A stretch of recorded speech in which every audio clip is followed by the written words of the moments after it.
use this portion of the class tonight, but she got stomach bug. So if I'm a little bit nervous, it's because I wasn't planning on doing this, and I'm not like a real bartender. So we're all gonna learn this together. I do know how to shake things though, so we're in line. Awesome. All right, so we're gonna make a whiskey ginger today. We were calling it a whiskey ginger earlier, and then I realized that a whiskey ginger generally refers to whiskey mixed with ginger ale. That's not this. It is whiskey mixed with ginger of sorts. So if anybody comes up with a better name for it, let me know, and then you win a prize. All right, so first things first, we're going to prep our oranges. So this is a Y peeler. This is my preferred peeler. I'm just gonna talk a little bit about bar tools. A lot of people think that these ones are a little bit dangerous because I've seen a lot of my coworkers cut themselves on it. All you gotta do, put your thumb on this side, and then put your thumb on the bottom of the fruit right there. Just make sure your fingers are underneath the blade. Fairly straightforward. And then put a decent amount of pressure on it. You wanna get pretty wide orange peels like this. So the first thing that we're going to do with this actually is express it into a glass. So if anybody has ever done this before, I'm going to try and hold it up in front of the light so you can kind of see where the mist comes out. But we're going to take the orange side of it, not the pith side. We're going to take the orange side of it. I can't do this in front of the light. You know what, this is going to be a wasted peel, just so you can, all right, we're going to squeeze it so the orange side is out. Did you see that? Yeah. All of that orange juice, that orange zest is going to come out of the peel, and we're going to spritz it into the glass. We're going to rub those oils around the rim of the glass so that it's got a little bit of the aroma of the orange, and when you put it to your lips, you're going to get orange right off the bat. After we've done that, we can take our orange, beautiful orange peel, throw it in a cup. All right, part two. Now, I have to look at this. I'm not a professional. All right, so we have our orange peel in here. The next thing that we're going to do is add a few of our other ingredients. So this recipe uses maple syrup as a sweetener. You can substitute agave if you're not into maple syrup. You can use simple syrup, which is generally equal parts water and sugar that you just wilt down until it's the syrup. So whatever sweetener you like to use, go for it. This one calls for a 1/2 ounce. This tool is called a jigger, if nobody's ever seen it before. Also, I'm nervous, so my hands are shaking. If I spill, which I probably will, you're allowed to laugh. All right, so this one's gonna take a 1/2 ounce, and usually a jigger has 1/2 ounce, the smaller side, and then 1 ounce on the larger side, so anyways, that's how I use the measurements. We're gonna add the maple syrup. The good stuff, guys. Don't put, like, Aunt Jemima in your cocktails. All right, next ingredients. This is ginger juice, which I thought was a smoothie, and I almost drank. Yeah, that would have killed you. I think that would have been really healthy, though. Like, my sinuses would have been super clear. All right, the next thing that we're gonna add is equal parts ginger juice. So this also calls for a 1/2 ounce. See, I spilled already. All right, mostly in. In and out. There we go, okay. So we got ginger juice. The next thing that we're gonna add is lemon juice. I fresh squeeze this. If you're in a pinch, get the store-bought kind.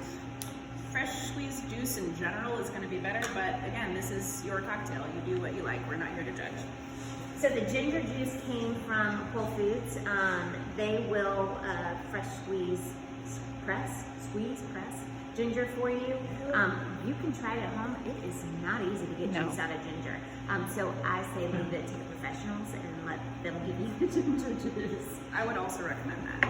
All right, now we're gonna get into the fun part. I have a muddler here. Hey, it's fun. So we've already added the ginger juice, the lemon, the maple syrup, and we have that orange peel in there. So what I'm gonna do next is try and express even more of the oils from the orange peel into this. It says to muddle it for 1 minute on the instructions, which I think is an insane amount of time to muddle anything, especially an orange peel. So I set my timer and muddled it for 1 minute, but if you want to cheat, that's fine. Well, we're gonna cheat because it's my cocktail, Kelly. So the goal here is not to destroy the orange peel. We really just want to press, maybe get a few twists and make sure you're getting a little bit of that orange oil out from the peel, but again, you're not trying to completely obliterate the orange peel here. So, all right, then the only thing that's left is to add whiskey. So we're using the Fiddler Unison in here. If you wanted to use any other whiskeys that you have, it's your cocktail. All right, so we're gonna use 2 ounces of whiskey in here. And these stoppers are supposed to measure a particular amount, but I just wanna be extra sure and use the jigger so we got pretty exact amounts. All right, almost there. shaken a cocktail before? Yeah. Yes. Does anybody want to try? Yeah? Okay, alright, come on. Come on. Okay, so now we have all the ingredients already here. Fill it up. Maybe a little, few more ice cubes. Maybe like up to 0 with ice. And then we have the other half of the shaker. We're gonna give it a good smack. You do not want this to fly apart while you're shaking it. General rule of thumb. Okay, so I'm gonna keep both hands on both parts just in case. Sometimes we'll see bartenders who do it with one hand. I'm, again, not a real bartender and I don't know how to do fun tricks. So, I'm gonna shake it like this. And you're gonna do the same. It's always cooler if you do it by yourself. Oh, be more aggressive with it. Really? Get your elbows in. Do a flip. Okay, so that was perfect. All you gotta do is shake it up here. Some people like to go for a little circular motion. Honestly, as long as this cocktail shaker has got a little bit frosted over and it's starting to get a little bit uncomfortable to hold, it should be cold enough that you don't want to hold it anymore. So, depending on how tough you are, shake it until you can't. And then you gotta smack it to sort of disconnect them, which I'm not the best at. Set a timer for the shaking. No, just until. Again, we're a little bit loose with the cocktails here. All right, so now we have our shaken cocktail.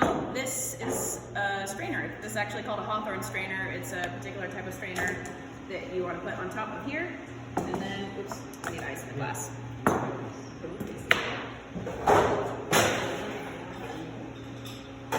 right, we got a few ice cubes.